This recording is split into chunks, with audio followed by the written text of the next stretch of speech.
Hello বন্ধুরা, আমার AZ blogs থেকে বলছি। আমার সকল বন্ধুকে অনেক ধন্যবাদ জানিয়ে আজকে শুরু করছি একটা রেসিপি। সেটা হলো ঝিঙের ঝাল। ঝিঙে আর আলু আমি সুন্দরভাবে কেটে নিয়েছি। এই ঝিঙে ঝালটা শুকনো ভাতে খুব সুন্দর লাগে। তাহলে আমি কিভাবে তৈরি করছি দেখিয়ে দিচ্ছি। প্রথমে আমি কড়াইয়ে 5 ফোড়ন দিয়ে দিলাম। 5 ফোড়নটা আমি এটা তৈরি করছি পেঁয়াজ দিয়ে, নিরামিষ নয়। 5 ফোড়নটা যাই হয়ে গেছে, তারপরে দিয়ে দিলাম পেঁয়াজ। পেঁয়াজগুলোকে আমি একটু হালকা করে ভাজবো। আশা করছি তোমাদের ভিডিওটা ভালো লাগবে এবং সম্পূর্ণ ভিডিওটা দেখার অনুরোধ থাকলো। সকল বন্ধুকে অনেক স্বাগত জানাই। আমার বন্ধু হয়ে দাঁড়িয়েছো, এখনও যারা হওনি তারা সাবস্ক্রাইব করতে ভুলো না, আর একটা লাইক দিয়ে দেবে ভিডিওটি ভালো লাগলে। পেঁয়াজটা আমি ভালো করে ভেজে নিচ্ছি, বেশ হালকা লাল করে, তবে খুব বেশি ভাজবো না। যাই একটু হালকা লাল হবে তখনই আমি ছেড়ে দেব। তাহলে এবার পেঁয়াজটা ভালো করে আমি ভেজে নিই। তোমরা দেখতে থাকো ভিডিওটা কীভাবে তৈরি করছি ঝিঙের ঝাল এই রেসিপিটা। পেঁয়াজটা আমার ভাজা হয়ে গেছে। এরপর আমি দিয়ে দিচ্ছি এতে কেটে রাখা আলু। আলুগুলো দিয়েও ভালো করে নাড়ব। তবে আমি যেইভাবে করছি সেইভাবেই কিন্তু করতে হবে, তবেই খেতে ভালো লাগবে।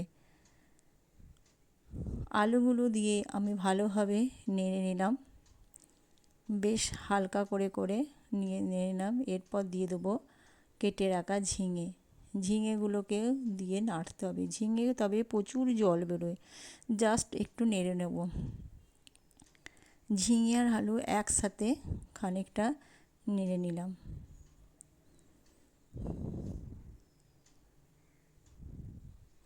এরপর দিয়ে দেবো আমি হলুদ আর নুন।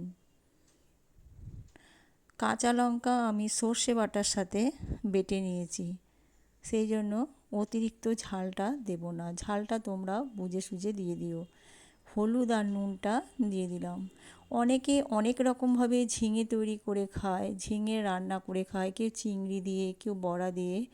তবে এই জিনিসটার কোনো ঝামেলা ছাড়া এবং খুব সুন্দর তাড়াতাড়ি হয়ে যায়, অথচ খেতেও তাড়াতাড়ি, খুব করতেও খুব তাড়াতাড়ি হয়ে যায় কড়াটা, আবার খেতেও খুব সুন্দর লাগে। ঝিঙে জল বেরোয় বলে আমি আর জলের ব্যবহার করছি না। নুন হলুদ দিয়ে ভালো করে নেড়ে নিলাম। এরপর দিয়ে দেবো আমি সর্ষে বাটাটা। দেখছো কেমন ঝিঙে থেকে জল বেরিয়েছে, সেই জন্য জলটা একবারেই ব্যবহার করবে না, ঢাকা দিয়ে করবে। আলুও আমার সেদ্ধ হয়ে গেছে। সর্ষে বাটাটাও আমি দিয়ে দিয়েছি। সর্ষে বাটা দিয়ে ভালো করে এটাকে আর একবার নাড়তে হবে। ভালো করে আমি নেড়ে নিয়েছি। ঝিঙের ঝাল মোটামুটি তৈরি হয়ে এসছে। নামানোর আগে দিয়ে দিলাম একটু কাঁচা তেল।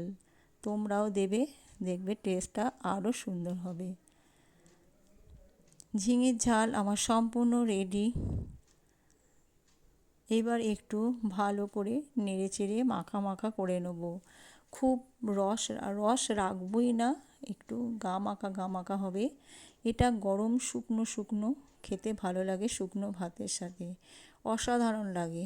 যাই হোক, ভিডিওটা সম্পূর্ণ দেখার জন্য অনেক ধন্যবাদ থাকলো। ফিরে আসছি আবার একটা নতুন রেসিপি নিয়ে। ততক্ষণ তোমরা ভালো থেকো।